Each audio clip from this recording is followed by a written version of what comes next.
Dutchman. I always go once half that water. Now, I'll tell you why in a minute. No. You put cuttings in, I do, I would get about, 10 along a row like that, and you mustn't let the leaves touch, because if the leaves touch, they will, you'll get rot, and they'll get botrytis. The other reason is, the object of you having this little cutting is to grow roots, right? Now, as this cutting was, it has got to use a certain amount of energy to maintain those roots, leaves. Now it can put more energy into growing roots. So you just make a little dibber and put it in. How's that going in there? I'll tell you in a moment.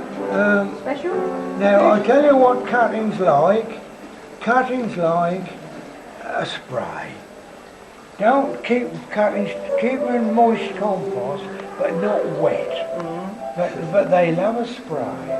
That helps to keep the, and most fuchsia growers, we don't use hormone root. Use it if you like, but it's not necessary at all, because cuttings grow so easy.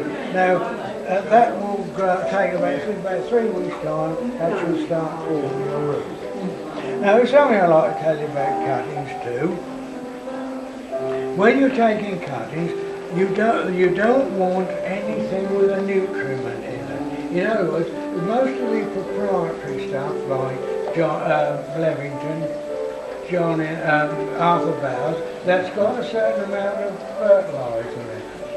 Now, for taking cuttings, all we use is plain peat, and with a little perlite, that helps to retain the moisture, and a little bit of grit, which helps to keep the soil open.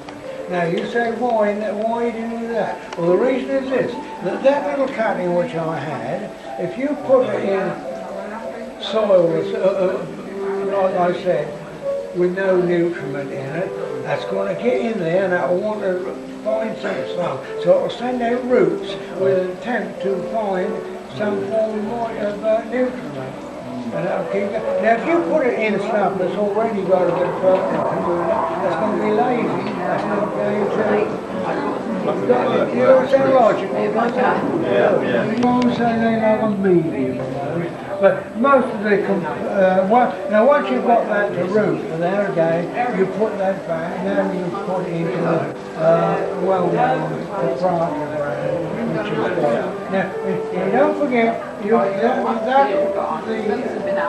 put that into a pot like that, remember that that's got a certain, because you've used a proprietary brand, it's got a bit of nutrient in it. But after about 2 or 3 weeks, that'll move on. You put water in it, and that'll wash out. Then you start to feed.